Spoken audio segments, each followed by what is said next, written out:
Yes, hello everyone, good morning all of you and welcome to the global world academy. So आज हम लोग यहाँ पर complete करने जा रहे हैं पर्यावरण अध्ययन को। कुछ प्रीवियस ईयर पेपर के क्वेश्चंस आज की क्लास में हम लोग यहाँ पर कंप्लीट करेंगे। जैसे कि आप सभी को पता है कि पर्यावरण में सिलेक्टेड टॉपिक हमारे पास है और इन्हीं से रिलेटेड क्वेश्चन बार बार रिपीटेड एग्जाम में यहाँ पर पूछे जाते हैं। तो इसी तरीके से पर्यावरण अध्ययन आज हम लोग कंप्लीट करने वाले हैं और साथ ही इससे रिलेटेड जो हमारा शिक्षण शास्त्र है वो हम लोग यहाँ पर कंप्लीट करेंगे। ओके, और बात की जाए कंप्लीट कोर्सेज की तो ईबीएस का कंप्लीट कोर्स आप सभी के लिए अवेलेबल है जिसकी वैलिडिटी रहेगी 2 साल की।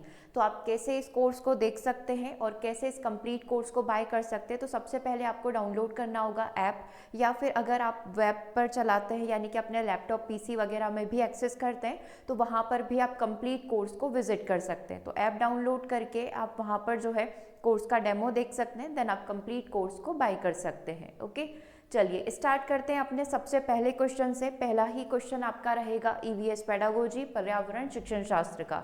तो देखिए क्वेश्चन यहाँ पर क्या बोल रहा है, क्या आंसर आपको करना है। देखो क्वेश्चन में पूछा गया है choose the correct statement to prove the environmental studies is related to the science. यह साबित करने के लिए सही कथन चुनिए। क्या साबित करना है कि पर्यावरण अध्ययन जो है विज्ञान से संबंधित है, मतलब ईवीएस और साइंस दोनों आपस में कनेक्टेड है, दोनों आपस में जुड़े हुए हैं, दोनों ही आपस में इंटरकनेक्टेड है। अब हमारे सामने 4 ऑप्शन है, चारों ही ऑप्शन को एक बार देख लेते हैं। सबसे पहला, कैसे ये दोनों आपस में कनेक्टेड है, ये अपन को कथन चुनना है क्योंकि दोनों विषय में विज्ञान छुपा हुआ है, क्या ये एक रीजन यहाँ पर हो सकता है। दूसरा, दोनों विषयों को विज्ञान के शिक्षक के द्वारा ही पढ़ाया जाता है। तीसरा ऑप्शन, स्कूल में विज्ञान और ईवीएस दोनों को विषय के रूप में पढ़ाया जाता है, दोनों ही अपने आप में इंडिविजुअल सब्जेक्ट्स होते हैं। Science has affected the environment in both positive and negative manner. विज्ञान ने पर्यावरण को सकारात्मक और नकारात्मक दोनों ही तरीकों से प्रभावित किया है। तो यस, क्या आंसर हम लोग यहाँ पर कर पाएंगे, ऑप्शन नंबर डी, क्योंकि पहला, दूसरा और तीसरा स्टेटमेंट आप सेंसलेस यहाँ पर कह सकते हैं जिसका कोई मीनिंग नहीं निकल रहा है। ठीक है, तो अगर ऑप्शन नंबर डी के ऊपर फोकस करें तो विज्ञान ने पर्यावरण को दोनों ही तरीके से अफेक्ट किया। जितनी भी टेक्नोलॉजी या जितनी भी नई नई चीज़ें यहाँ पर आ रही है तो वो हमारा जो इन्वायरमेंट है, हमारा जो पूरा इकोसिस्टम है उसको बुरे तरीके से भी प्रभावित करी और कुछ अच्छी चीज़ें भी हुई है।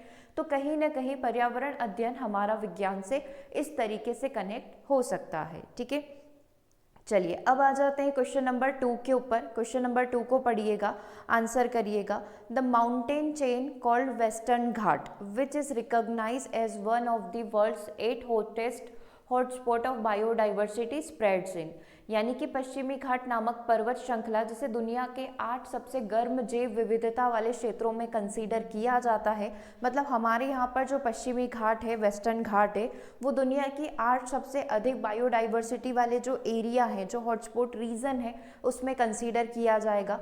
तो अगर अपन ऑप्शंस देखें तो ये पूछना चाह रहा है कि ये किस एरिया में फैले हुए हैं या कौन कौन से जो राज्य हैं इनके पास जो है वेस्टर्न घाट की जो है सीमा लगती है। इसको आप इस तरीके से समझ सकते हैं। ठीक है, तो ऑप्शन देखें तो क्या बिहार, झारखंड और पश्चिम बंगाल वेस्टर्न घाट के अंदर आ जाएंगे, महाराष्ट्र, कर्नाटक और केरला आ जाएंगे, अरुणाचल प्रदेश, असम और मेघालय आ जाएंगे, पंजाब, राजस्थान और गुजरात आ जाएंगे। अब देखो कोई भी चीज़ आप पढ़ रहे हैं तो हमें एक बेसिक भारत का जो नक्शा है उसमें कौन सा राज्य कहाँ पर आता है इसका एक थोड़ा बेसिक आइडिया होना चाहिए। यदि आपको सारे राज्य भी याद नहीं रहते तो कुछ राज्य आप याद रख सकते हो और उसके आसपास का आप इजीली इंटरकनेक्ट कर पाएंगे। तो इसने क्या बोला है कि हमको किसके बारे में पता होना चाहिए, पश्चिमी घाट के बारे में, वेस्टर्न घाट के बारे में, मतलब इस जगह का जो एरिया होगा वो कहीं ना कहीं पश्चिमी घाट होगा। ठीक है, क्योंकि ये पूर्व है, ये उत्तर है और ये दक्षिण है, मतलब इस साइड पर जो भी हमारे राज्य आ जाएंगे वो वेस्टर्न घाट का हिस्सा होंगे। ठीक है, तो बेसिकली अगर मैं यहाँ पर वेस्टर्न घाट की बात करूँ तो ये गुजरात से स्टार्ट होता है और केरल तक जाता है। ठीक है, मतलब एक अगर अब मैप वाइज देखें तो यहाँ से लेकर यहाँ तक का जो एरिया है वो इसके अंदर कवर होगा। ठीक है, तो पहले मैं आपको एक बार मैप दिखा देती हूँ फिर अपन आंसर करेंगे। ये देखिए पश्चिमी घाट जिसे सह्याद्री के नाम से भी जाना जाता है, एक प्रकार की पर्वत श्रृंखला है जो गुजरात की तापी नदी यहाँ पर है, ये स्टार्ट होती है और केरल तक ये जाती है। ठीक है, 1,60,000 वर्ग किलोमीटर क्षेत्र में ये फैली हुई है। आप देख सकते हैं 1 लाख एग्जैक्ट 1,64,280 वर्ग किलोमीटर में ये फैली हुई है, या फिर माइल्स में देखना है तो 62,000 वर्ग मील के क्षेत्र को यह कवर करते हुए गुजरात, महाराष्ट्र, यहाँ पर आप मैप में भी देखना गुजरात, महाराष्ट्र हो गया, ठीक है, फिर अपना गोवा हो गया, कर्नाटक यहाँ पर हो गया, ठीक है, केरल हो गया, और तमिलनाडु राज्यों से ये होकर गुजरती है, ठीक है। तो इस तरीके से ये सारे ही राज्यों को क्या कर रही है, कवर कर रही है। तो ये सारे किसके अंदर आ जाएंगे, अपने वेस्टर्न घाट के अंदर आ जाएंगे, ठीक है। अब वापस से ऑप्शन पर आ जाते हैं, है ना। अब देखो इसमें दिया हुआ था बिहार दिया हुआ था, झारखंड दिया हुआ था, वेस्ट बंगाल दिया हुआ था, तो ये पूर्वी, इधर पूर्व साइड, ईस्ट साइड पर आ जाएंगे, ठीक है। आंसर क्या हो गया अपना, ऑप्शन नंबर बी हो गया। इसमें अरुणाचल प्रदेश, असम जो है ये सब नॉर्थ ईस्ट में आ जाते हैं, है ना, तो ये पूर्वी क्षेत्र है, तो ये चीज़ भी गलत हो जाएगी।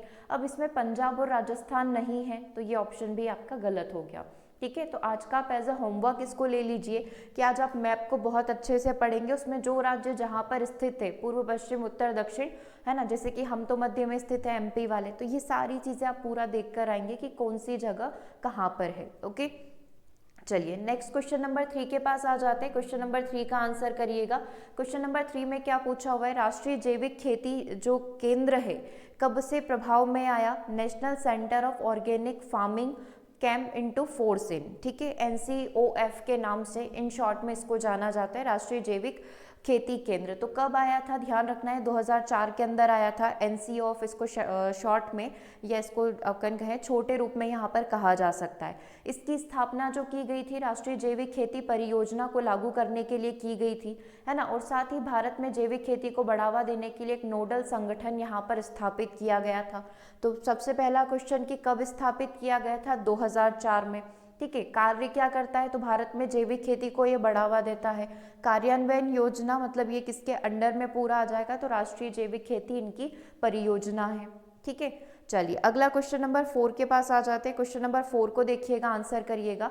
इनमें से एक जीवाश्म ईंधन का उदाहरण क्या हो सकता है, पेट्रोलियम हो सकता है, वुड लकड़ी यहाँ पर हो सकती है, सोलर हो सकता है, वाटर यहाँ पर हो सकता है। तो अगर मैं फॉसिल फ्यूल की यहाँ पर बात करूँ तो इन चारों में से कौन हो जाएगा, पेट्रोलियम हो जाएगा। तो आंसर क्या हो गया, ऑप्शन नंबर 1।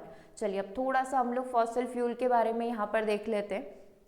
यह वो प्राकृतिक ईंधन है जो पृथ्वी के भीतर लाखों वर्षों तक जैविक अवशेष जैसे पौधे और जीव जंतुओं के दबाव और ताप से यहाँ पर बने हुए हैं, ठीक है। अब ये 3 प्रकार के हो सकते हैं, कोल, पेट्रोल और प्राकृतिक गैस के रूप में यहाँ पर हो सकते हैं, क्योंकि कई लाखों वर्ष इनको लग गए हैं बनने के लिए, ठीक है। अब इनकी विशेषता यदि हम लोग देखें, इनकी कैरेक्टरिस्टिक्स देखें, तो ऊर्जा का स्रोत माना जाता है, बिजली उत्पादन, परिवहन और औद्योगिक गतिविधियों में इसका प्रयोग किया जाता है। इसका जब दहन किया जाता है, इसको जब जलाया जाता है, इसका जब कम्ब्यूशन किया जाता है, तो वातावरण में CO2 और अन्य हानिकारक गैसों का उत्सर्जन होता है, जिससे वायु प्रदूषण भी होता है, और इसी से क्लाइमेट चेंज वाली सिचुएशंस यहाँ पर क्रिएट हो रही है। तो इसको रिप्लेस करने के लिए हम लोग जो है वैकल्पिक ऊर्जा स्रोत यहाँ पर अपना सकते हैं, क्योंकि पूरा 100% तो कम्प्लीटली रिप्लेस नहीं कर पाएंगे। तो कुछ मात्रा में अगर हम लोग इसको रिप्लेस करना चाहें तो हम लोग इसको सोलर एनर्जी से, विंड एनर्जी से और हाइड्रो पावर और जितने भी हमारे पास नवीनीकरणीय स्रोत हैं उनका प्रयोग करके जो है इनके उपयोग को मिनिमल, कम यहाँ पर किया जा सकता है, ठीक है। चलिए अगला क्वेश्चन देखिएगा। क्वेश्चन नंबर 5 आपकी स्क्रीन पर है। पर्यावरणविद के अनुसार विवादास्पद पौधा यहाँ पर कौन सा है, मतलब जितने भी पर्यावरणविद है जो पर्यावरण की पूरी जानकारी रखते हैं, उन्होंने एक पौधे को यहाँ पर कंट्रोवर्शियल प्लांट के रूप में कंसीडर किया है। वो प्लांट यहाँ पर क्या हो सकता है, तुलसी, आंवला, यूकेलिप्टस हो सकता है, नीम हो सकता है। अब ऐसा पौधा जो कहीं ना कहीं पर्यावरण के ऊपर अच्छा और बुरा इफेक्ट डाल रहा होगा, तो कुछ ने कहा है कि इसको हटा देना चाहिए, कुछ ने बोला है कि नहीं इसको रखना चाहिए। तो इनमें से कौन हो सकता है, इनमें से है यूकेलिप्टस ऐसा पौधा, ठीक है, जो काफ़ी कंट्रोवर्सी में रहता है, ठीक है। तो सी आंसर यूकेलिप्टस अपना करेक्ट हो जाएगा।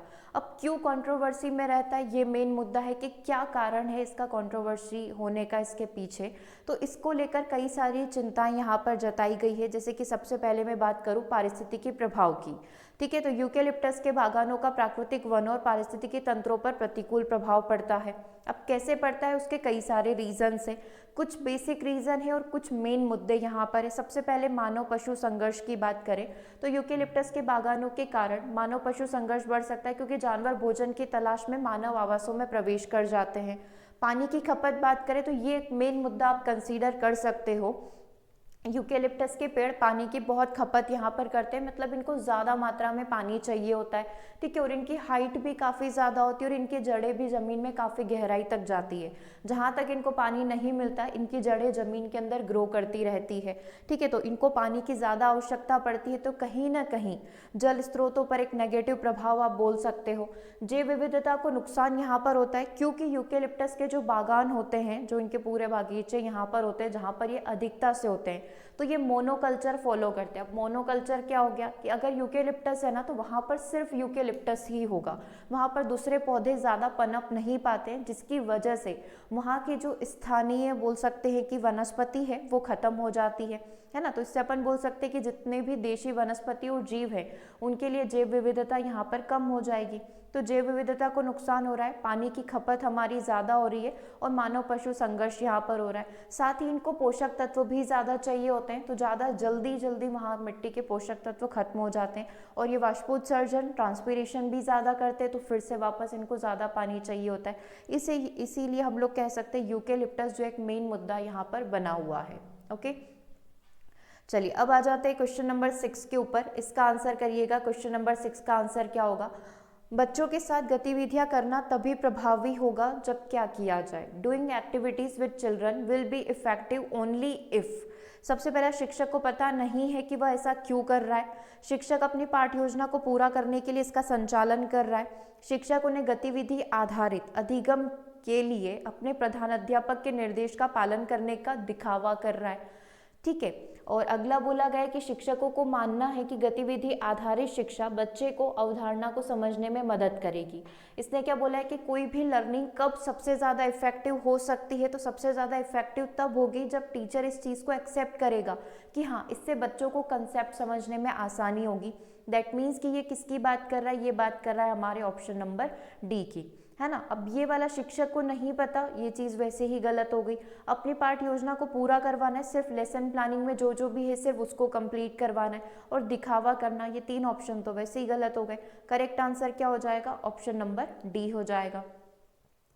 चलिए अगले क्वेश्चन की बात करते हैं। नेक्स्ट क्वेश्चन नंबर 7 को देखिएगा। क्या बोल रहा है क्वेश्चन नंबर 7 कि बाघों को उनकी हड्डियों के कथित औषधि गुणों के लिए बड़े पैमाने पर प्रयोग किया जाता है। इसके पीछे का एक कारण क्या हो सकता है? ठीक है, बाघों की हड्डियों को जो है कहीं ना कहीं औषधि गुणों में प्रयोग किया जाता है, इसलिए उनको बड़े पैमाने पर मार दिया जाता है। इसके पीछे का कारण चाइनीज मेडिसिन हो सकती है, जापानीज फर्नीचर हो सकते हैं, फाइटो मेडिसिन हो सकती है, हर्बल मेडिसिन यहाँ पर हो सकती है। तो करेक्ट आंसर है चाइनीज मेडिसिन, क्योंकि ये दवा बनाने के लिए जो है बाघों की को मारा यहाँ पर जाता है, ठीक है। क्योंकि इनकी हड्डियों से बोल सकते हैं कि कई सारी चीज़ें और भी बनाई जाती है जिसकी वजह से इनका अवैध शिकार किया जाता है, ठीक है। तो एक बार इसके बारे में अपन इन शॉर्ट थोड़ा सा डिटेल देख लेते हैं ताकि आपका एक कंसेप्ट पूरा क्लियर हो जाए। देखो, पारंपरिक चीनी चिकित्सा में बाघ की हड्डियों का उपयोग कई तरीके से उत्पादों में किया जाता है, जिसमें बाघ की हड्डी से बनी शराब भी शामिल होती है, जिसके बारे में ये माना जाता है कि यह गांठिया और एक्जिमा सहित जितनी भी बीमारियां होती है उसको ये ठीक कर देती है ना। एक प्रकार का मादक पेय पदार्थ बनाया जाता है ना, जो बाघ की हड्डियों और 147 जड़ी बूटी और मसालों को मिलाकर बनाया जाता है। इसको बनाने में लगभग 8 साल यहाँ पर लगाए जाते हैं, पूरे 8 साल लगते हैं इस प्रकार का ये जो बोल रहे हैं औषधि बनाने में, ठीक है। तो वहाँ पर जो है कहीं ना कहीं हम लोग जो है अवैध तरीके से इसके शिकार को बढ़ावा दे रहे होते हैं। और क्या क्या तरीके और क्या क्या उपयोग इसके हैं, तो सबसे पहले बाघ की हड्डी का गोंद भी यहाँ पर बनाया जाता है और अन्य कई तरीकों में इसका उपयोग किया जाता है। जैसे बाघ की खाल का जो है कालीन और कपड़ों में प्रयोग किया जाता है। बाघ के दांत और पंजे जो होते हैं गहने और ताबीज बनाने में इसका प्रयोग किया जाता है। बाघ का जो मांस एक विदेशी व्यंजन के रूप में एक स्टेटस सिंबल के रूप में यहाँ पर खाया जाता है, ठीक है। तो कई सारे औषधि गुण इसके हैं, लेकिन उसको मारना कंप्लीटली यहाँ पर रॉन्ग है। ओके, चलिए अगले क्वेश्चन नंबर 8 पर आ जाते हैं। किसका उपयोग घर पर खाद्यान्न के भंडारण के लिए यहाँ पर किया जाता है ना। अगर अपने घर पर अपन अनाज को स्टोर करना चाहते हैं तो हम लोग इसमें से किसका प्रयोग कर सकते हैं? पानी का, केरोसिन का, ड्राइड नीम लीव्स का, सूखे नीम के पत्तों का, या फिर शुगर का। तो हम लोग अगर देखो, हम लोग क्या चाहेंगे कि कोई भी अनाज भंडारण हम लोग यहाँ पर कर रहे हैं तो वो लंबे समय तक चले, उसको कीट कीड़े वगैरह यहाँ पर नहीं लगे। तो उसके लिए हम लोग सूखे नीम की जो पत्तियाँ हैं उसका यहाँ पर प्रयोग कर सकते हैं, तो कीट इसके आसपास नहीं आएंगे और वो लंबे समय तक चलेगा। दैट मीन्स कि उसकी शेल्फ लाइफ यहाँ पर इंक्रीज हो जाएगी, ठीक है।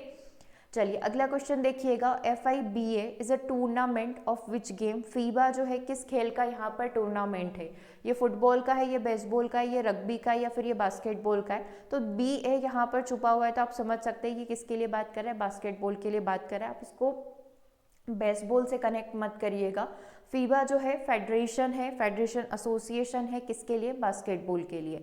तो इंटरनेशनल बास्केटबॉल फेडरेशन राष्ट्रीय संगठनों का एक संघ है, एक समूह है जो दुनिया भर में बास्केटबॉल जितने भी गेम्स यहाँ पर होते हैं उनको कंडक्ट करवाता है, और उससे रिलेटेड पूरी एक कमेटी यहाँ पर होती है। तो FIBA क्या हो जाएगा, इंटरनेशनल बास्केटबॉल फेडरेशन। ठीक है, क्लियर है यहाँ तक। चलिए अगला क्वेश्चन नंबर 10 देखिएगा, पेडागोजी का क्वेश्चन है। Which of the following are the advantages of using ICT in the classroom. अगर क्लासरूम के अंदर ICT यूज़ किया जाए, इंफॉर्मेशन कम्युनिकेशन टेक्नोलॉजी को यूज़ किया जाए, तो उसके क्या क्या बेनिफिट, क्या क्या फ़ायदे यहाँ पर हो सकते हैं। 3 स्टेटमेंट हमारे सामने हैं, फिर 3 ऑप्शन आपके सामने हैं। देखिए क्या आंसर यहाँ पर इसका हो सकता है। तो देखो सबसे पहला तो ये बोल रहा है कि किताबों की जैसी जानकारी को पारंपरिक स्रोतों द्वारा छोड़ी गई कमी को पूरा करने के लिए एक ऑप्शन के रूप में आप इसका प्रयोग कर सकते हो। जस्ट लाइक कि बहुत सारी नई चीज़ें जो ऐसी है जो बुक के अंदर नहीं है, जस्ट लाइक नई नई टेक्नोलॉजी आ रही है या कोई भी नई चीज़ इन्वेंट हुई है, तो मान लो वो पारंपरिक पुरानी जो बुक है उसके अंदर नहीं है, तो ICT के थ्रू आपको वो नई इन्फॉर्मेशन, लेटेस्ट इन्फॉर्मेशन मिल जाएगी। जो लेटेस्ट डेटा है जस्ट लाइक स्पेस साइंस से रिलेटेड है या कोई भी टेक्नोलॉजी से रिलेटेड है, तो वो आपको ICT के थ्रू मिल सकता है, तो बिल्कुल मिल सकता है। या शारीरिक और मानसिक रूप से अशक्त छात्रों सहित सभी प्रकार के छात्रों को सीखने के अवसर प्रदान करती है। तो यस, ये सभी के लिए, ऐसा नहीं है कि कोई स्पेसिफिक कैटेगरी के लिए है या केवल नॉर्मल चाइल्ड के लिए, तो ये सभी के लिए। तो दूसरा स्टेटमेंट भी आपका क्या हो जाएगा, करेक्ट हो जाएगा। तीसरा क्या बोल रहा है, it can get student to become addicted to the internet. क्या इसकी वजह से बच्चा इंटरनेट का आदी हो जाएगा, ICT का। इसने क्वेश्चन में ही बोला था कि आपको एडवांटेज बताने हैं, आपको फ़ायदे बताने, और ये चीज़ जो है इसका डिसएडवांटेज है, ये चीज़ इसका नुकसान है कि ज़्यादा ICT और इस प्रकार से अगर टेक्नोलॉजी का यूज़ करता है तो एक चांसेस ये है कि बच्चा यहाँ पर उसका एडिक्टेड हो सकता है। तो ये इसके ड्रॉबैक है। हमें केवल बेनिफिट ढूंढना था, तो बेनिफिट है आपका ओनली 1 and 2, ठीक है, न कि all of the above. Okay, so 1 आपका यहाँ पर करेक्ट आंसर हो जाएगा। चलिए क्वेश्चन नंबर 11 को देखिएगा। कोविड लॉकडाउन अवधि के दौरान अधिकांश छात्रों ने वीडियो कॉन्फ्रेंसिंग के माध्यम से कक्षाओं में भाग लिया। वीडियो कॉन्फ्रेंसिंग के इस उदाहरण में ICT उपकरणों को निम्नलिखित में से कैसे, किस पहलू पर कार्यरत किया गया था। मतलब कोविड लॉकडाउन में अपन ने देखा कि सारे बच्चों ने ICT का यूज़ किया है ना, घर पर रहकर लाइव क्लासेस यहाँ पर अटेंड करी, वीडियो क्लासेस यहाँ पर अटेंड करी है, नोट्स वगैरह सब कुछ यहाँ पर घर बैठकर बनाया है। तो किसके थ्रू बनाया है, ICT के थ्रू यहाँ पर बनाया है। तो बेसिकली उस टाइम पर जो है, जो बच्चों को ICT का यूज़ करवाया गया था, तो उसका मेन एस्पेक्ट क्या था, मेन उसका कौन सा पहलू कार्यरत था, ठीक है, मेन अपना पर्पस आप उसको कह दो। तो देखो 4 स्टेटमेंट है, उसके बाद आपके पास 4 ऑप्शन है और आपसे पूछा गया है कि इसमें से करेक्ट क्या है। ठीक है, पहले आप चाहे तो क्वेश्चन पूरा देख लो, फिर उसके बाद चूज द करेक्ट वन कि इन चारों में से कौन से एस्पेक्ट पर कार्य किया गया है ना, पर्पस क्या था। सबसे पहला इंफॉर्मेटिव टूल, ICT को हमने as a informative tool use किया है। दूसरा ऑप्शन क्या बोल रहा है, ICT को हमने एज अ सिचुएटिंग टूल यहाँ पर यूज़ किया है। तीसरा कंस्ट्रक्टिव टूल यूज़ किया है। फोर्थ हमने कम्युनिकेटिव टूल की तरह यहाँ पर प्रयोग किया है। ठीक है, अब ऑप्शन देखें तो ऑल ऑफ दी अबोव है नहीं, क्योंकि इसमें नेगेटिव तो कुछ भी नहीं है। चारों ही पॉइंट जो है, चारों ही टूल जो है वो अपने आप में टूल है, तो इसमें गलत तो कुछ होगा नहीं। ठीक है, अब आपको ये सोचना है कि कोविड लॉकडाउन के समय जो वीडियो कॉन्फ्रेंसिंग के थ्रू जो क्लासेस अटेंड करवाई गई, उसमें ICT टूल का कौन सा पहलू बाहर निकल कर आया। एक तो इन्फॉर्मेटिव हम लोग कह सकते हैं, बिल्कुल हम लोग यहाँ पर कह सकते हैं। सिचुएशन, क्योंकि सिचुएशन या परिस्थिति उस समय ऐसी थी, है ना, कि हम लोगों को क्या करना पड़ा कि वीडियो कॉन्फ्रेंसिंग के थ्रू क्लासेस अटेंड करनी पड़ी, तो ये भी सही जा रहा है। कंस्ट्रक्टिव, क्या यहाँ पर बच्चों ने रचनात्मक एक्टिविटी वगैरह करी, तो बिल्कुल हम लोग बोल सकते हैं। और एज अ कम्युनिकेशन पर्पस, तो गलत तो कुछ भी नहीं है। बट मेन क्या क्या चीज़ हो सकती है, देखो एक तो सिचुएशन के अकॉर्डिंग जो है इसका प्रयोग किया गया, तो बी स्टेटमेंट तो नो डाउट कि हर जगह आपका करेक्ट होगा। अब इससे बच्चों की क्रिएटिविटी बाहर निकल कर आती है या नहीं आती है, वो एक दूसरा एस्पेक्ट हो जाएगा। ठीक है, कि जस्ट बच्चों ने, टीचर ने जो नोट्स वगैरह बताए वो बच्चों ने लिख लिए, या इस टाइप से चीज़ें।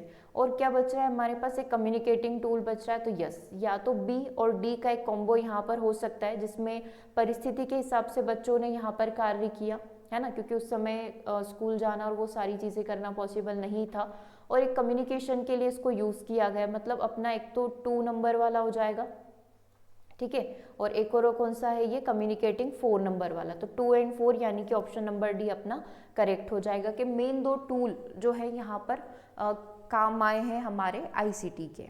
ठीक है, चलिए अगले क्वेश्चन नंबर 12 की बात यहाँ पर करेंगे। विच of the following can be kept in a student portfolio. Student portfolio के अंदर क्या क्या चीज़ें रखी जा सकती है, बच्चों के पोर्टफोलियो में क्या क्या चीज़ें हो सकती है। सबसे पहला academic work of the student, बच्चों के जितने भी शैक्षणिक कार्य है वो चीज़ें। दूसरा, पाठ्यक्रम की गुणवत्ता का मूल्यांकन करने के उद्देश्य से जितने भी शैक्षिक साक्ष्य हैं, जितने भी एविडेंस है, जितने भी एजुकेशनल एविडेंस है, तो यस, दोनों ही चीज़ें पोर्टफोलियो के अंदर रखी जाती है। हम लोग तो ये कहते हैं कि बच्चों का ओवरऑल जो डेटा होता है वो कहाँ पर रखा जाता है, पोर्टफोलियो के अंदर।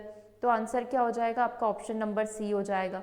ठीक है, अगला क्वेश्चन देखिएगा। सतत और व्यापक मूल्यांकन में मूल्यांकन को निम्नलिखित में से किस प्रकार की प्रक्रिया के रूप में माना गया है। Continuous and comprehensive evaluation treats evaluation as which of the following kinds of processes, है ना। सतत और व्यापक मूल्यांकन में इसको किस प्रक्रिया के रूप में माना गया है। तो आपको पता है कि हमारा जो CCE होता है, सतत व व्यापक मूल्यांकन या कंटिन्यूअस एंड कॉम्प्रिहेंसिव इवैल्यूएशन जो होता है, ये बच्चों का ओवरऑल डेवलपमेंट को चेक करता है। अब ये ओवरऑल डेवलपमेंट क्या होता है, ओवरऑल डेवलपमेंट आप यहाँ पर कह सकते हो कि जहाँ पर बच्चों की ग्रोथ भी देखी जाएगी, या बच्चों का ओवरऑल डेवलपमेंट में जिसमें फिजिकल, मेंटल, कॉग्निटिव, इमोशनल जितने भी प्रकार के डेवलपमेंट होते हैं सभी को क्या किया जाएगा, इसके अंदर फोकस किया जाएगा। तो क्या ये एक प्रकार की डेवलपमेंटल प्रोसेस है। यस, बिल्कुल, इसे आप क्या कह सकते हो, डेवलपमेंटल प्रोसेस यहाँ पर कह सकते हो। तो आंसर क्या हो जाएगा, ऑप्शन नंबर 1 हो जाएगा। ठीक है, चलिए आगे बढ़ जाते हैं क्वेश्चन नंबर 14 की तरफ। एक परियोजना में क्या क्या चीज़ें सम्मिलित होती है। A project includes only field work होगा, फील्ड वर्क और डेस्क वर्क दोनों हो सकते हैं, रॉट लर्निंग होगी या फिर केवल डेस्क वर्क होगा। तो देखो, जब भी आपसे प्रोजेक्ट की बात करी जाए तो प्रोजेक्ट किसी भी प्रकार का हो सकता है, कि आपको किसी क्षेत्र में जाकर जो है कोई एक्टिविटी करनी है या वहाँ का एनालिसिस करना है। और डेस्क वर्क भी यहाँ पर हो सकता है कि बैठकर आपको कोई प्रोजेक्ट वगैरह यहाँ पर बनाना हुआ या किसी पर रिसर्च वगैरह करनी हुई। ठीक है, तो दोनों ही प्रकार के यहाँ पर हो सकते हैं। चलिए एक और इम्पॉर्टेंट क्वेश्चन हम लोग यहाँ पर कंप्लीट करेंगे। अ हाई डोज ऑफ UVB यानी कि जो पराबैंगनी किरणें होती है, अल्ट्रा वायलेट रेज होती है, उसका जो B टाइप यहाँ पर होता है, बेसिकली 3 टाइप होते हैं, तो अभी हमसे टाइप B के बारे में पूछा हुआ है। ठीक है, तो a high dose of UVB causes inflammation of cornea which is known as what. पराबैंगनी B यानी कि UVB की उच्च मात्रा स्वच्छ मंडल कॉर्निया के शोध का कारण यहाँ पर बनती है, जिसे क्या कहा जाता है। क्या इसे ग्लूकोमा कहा जाएगा, क्या इसे रिफ्रैक्टिव एरर कहा जाएगा, क्या इसे अम्बिलोपिया के नाम से जाना जाएगा, या फिर ये स्लो ब्लाइंडनेस यहाँ पर हो सकता है, धीमी दृष्टि यहाँ पर हो सकती है। ठीक है, तो क्या आंसर यहाँ पर किया जाए। तो UVB जब आप धूप के संपर्क में आते हैं तो कहीं ना कहीं आंखों में जलन होना, या फिर आप बर्फीले इलाकों में गए तो बर्फ की जो चमक होती है जब वो आंखों में पड़ती है, वो तेज रोशनी जब आंखों में पड़ती है तो आंखों में जलन होती है, आंखें रेड होने लग जाती है। तो ये इसके पीछे का जो रीज़न होता है वो होता है आपका स्लो ब्लाइंडनेस। ठीक है, तो क्या रीज़न है और बाकी सारे ऑप्शन का क्या मतलब होता है, जस्ट लाइक ग्लूकोमा क्या है, रिफ्रैक्टिव एरर क्या है, इन सब के बारे में अभी अपन डिस्कस कर लेते हैं। तो सबसे पहले जो आंसर है उसको अपन समझ लेते हैं। स्नो ब्लाइंडनेस यहाँ पर जो होगा, यूवी की जो सूर्य की यूवी किरणों के अत्यधिक संपर्क के कारण दृष्टि की एक दर्दनाक और अस्थायी हानि यहाँ पर होती है। फोटोकेराइटिस के नाम से भी इसको यहाँ पर जाना जाता है। बेसिकली इसमें हमारा जो कॉर्निया होता है उसमें स्वेलिंग आ जाती है। ठीक है, स्नो ब्लाइंडनेस धूप से जली हुई आंख या अधिक संभावना है कि धूप से जली हुई कॉर्निया के कारण होगी, जैसे कि आप इस डायग्राम में देख पा रहे हैं। आंखों में जलन होने लग जाती है, कॉर्निया में स्वेलिंग आ जाती है और आंखों में रेडनेस यहाँ पर हो जाती है। ठीक है, क्लियर है यहाँ तक। ओके, तो फिर वो ये तेज रोशनी से आप इसको यहाँ पर कह सकते हैं कि एकदम स्नो ब्लाइंडनेस, या वो जो तेज रोशनी की वजह से होती है जिसकी वजह से फोटोफोबिया भी यहाँ पर हो सकता है। ओके, और धुंधला विजन यहाँ पर बोल सकते हैं, या ब्लर विजन यहाँ पर हो सकता है। तो ये सब स्नो ब्लाइंडनेस के कारण जो UVB रेज होती है उसके कारण होता है। अब बाकी सारे ऑप्शंस के बारे में हम लोग अभी डिस्कस कर लेते हैं। सबसे पहला ऑप्शन आपके सामने है ग्लूकोमा, जिसको हिंदी में काला मोतिया के नाम से यहाँ पर जाना जाता है। ये भी एक प्रकार का नेत्र रोग होता है ना, जिसमें आँख के अंदर का दबाव जो है वो बढ़ जाता है, जिससे ऑप्टिकल नर्व को नुकसान होता है और दृष्टि हानि हो जाती है। इसमें लक्षण क्या है कि जो विजन है वो धीरे धीरे कमज़ोर हो जाएगा, आंखों में दर्द होना, सिर दर्द होना, ठीक है, और थोड़ा सा विजन जो है एक ब्लरिश हम लोग यहाँ पर कह सकते हैं, ठीक है। देखने के दौरान इंद्रधनुषी छल्ले यहाँ पर दिखाई देना, ऐसा लगता है आंखों के सामने कुछ कलर्स आ रहे हैं या इससे कुछ लाइन्स आ रही है, ठीक है। आई ड्रॉप के थ्रू, लेज़र सर्जरी के थ्रू और पारंपरिक सर्जरी के थ्रू जो इसको ठीक किया जा सकता है। दूसरा, अपवर्तक त्रुटियाँ जो होती है, रिफ्रैक्टिव एरर्स जो होती है, वो यही सारी चीज़ें होती है ना, कि जो प्रतिबिंब बन रहा है वो रेटिना के पहले ही बन गया है या रेटिना के पीछे बन रहा है। जस्ट लाइक निकट दृष्टि दोष हो गया, दूर दृष्टि दोष हो गया, है ना, दृष्टि वैषम्य हो गया, तो ये सारी चीज़ें इसी में आती है, ठीक है। तो ये तब होता है जब आँख प्रकाश को सही तरीके से रेटिना पर केंद्रित नहीं कर पाती, जिसकी वजह से अपवर्तन त्रुटियाँ यहाँ पर हो सकती है। जैसे मायोपिया, निकट दृष्टि दोष की बात करें तो इसमें दूर की वस्तुएं धुंधली दिखाई देती है ना, क्योंकि जो प्रतिबिंब है वो रेटिना से पहले ही यहाँ पर बन जाता है, ठीक है। प्रतिबिंब आपका जो है वो यहीं पर बन जाएगा, जबकि बनना कहाँ पर था, रेटिना पर था। अब दूरदृष्टि दोष होता है तो उसमें जो है पास की वस्तुएं अपन को धुंधली दिखाई देती है, दूर का विजन उसका क्लियर होता है, जिसको आप हाइप्रोपिया के नाम से यहाँ पर जानते हैं, राइट। तो इसमें जो प्रतिबिंब बनता है ना वो कहाँ पर बनता है, रेटिना के पीछे बनता है, ठीक है। एक होता है अपना दृष्टि वैषम्य, जिसमें दृष्टि धुंधली और विकृत यहाँ पर हो सकती है, थोड़ा सा ब्लर विजन होता है। और एक प्रेसोबायोपिया होता है, जिसमें उम्र के साथ पास की वस्तुओं को देखने में यहाँ पर कठिनाई होने लग जाती है, ठीक है। चश्मा, कॉन्टेक्ट लेंस या एपिलेसिक या लेजर सर्जरी यहाँ पर करी जा सकती है और रिफ्रैक्टिव एरर को दूर किया जा सकता है। अगला होता है एम्ब्लोपिया, जिसको सुस्त दृष्टि के नाम से भी जाना जाता है, इसे लेजी आई भी आप लोग यहाँ पर कह सकते हैं, ठीक है। ये तब होता है जब एक आंख की दृष्टि तो ठीक से विकसित नहीं होती और मस्तिष्क मुख्य रूप से दूसरी आंख से संकेत यहाँ पर प्राप्त करने लग जाता है, इसको एम्ब्लोपिया के नाम से यहाँ पर जाना जाएगा। कब होगा, जब एक आंख की दृष्टि ठीक से विकसित नहीं हुई है, तो जो भी सिग्नल आ रहा है वो केवल एक ही आंख से यहाँ पर आएगा। इसमें धुंधली दृष्टि, एक आंख का ही थोड़ा दिक्कत रहेगा, तो एक आंख में ब्लर विजन रहेगा, गहराई का सही से अंदाजा नहीं होना, दोनों आंखों के बीच में समन्वय नहीं बैठ पा रहे, क्योंकि एक तो ब्लर देख रहा है और एक क्लियर देख रहा है, तो ये बहुत बड़ी समस्या है। या तो दोनों देखे तो दोनों को ब्लर दिखे, है ना, ताकि एग्जैक्ट आपको चीज़ समझ में आए। इसमें एक तो बहुत सही से देख रहा है और एक सही से नहीं देख रहा है, मतलब एक आंख आप ऐसा समझ लो कि वो लेजी हो गई है, ठीक है। अब इसके उपचार में आप क्या क्या कर सकते हैं, चश्मा या कॉन्टेक्ट लेंस का प्रयोग कर सकते हैं, आंखों की एक्सरसाइज कर सकते हैं, कमजोर आंख को मजबूत करने के लिए पेच यहाँ पर लगवा सकते हैं। तो सबके अपने अपने तरीके हैं, ठीक है, अलग अलग टेक्निक का आप यहाँ पर प्रयोग कर सकते हैं, ठीक है। और स्नो ब्लाइंडनेस अभी अपन ने यहाँ पे देख ही लिया, बर्फीले क्षेत्रों में जो जाते हैं उन लोगों को ज़्यादा ये समस्या होती है, तो वहाँ पर यही सजेस्ट किया जाता है कि चश्मे पहने जाए, आई ड्रॉप टाइम टू टाइम यहाँ पर डाली जाए, ठीक है, ये सारी चीज़ें, ओके। तो ये 15 क्वेश्चन इस पेपर के हम लोगों ने यहाँ पर कंप्लीट कर लिए हैं। सो सेशन कैसा लगा कमेंट करके ज़रूर से बताइएगा। साथ ही इसका PDF प्राप्त करने के लिए आप हमें व्हाट्सएप पर मैसेज भी कर सकते हैं, ओके। सो मिलते हैं हम लोग अपने नेक्स्ट सेशन में। दिन में 2 बजे आपका फीमेल सुपरवाइजर का सेशन है, आप उसे भी ज्वाइन कर सकते हैं, okay. So thank you everyone, thank you for joining the session.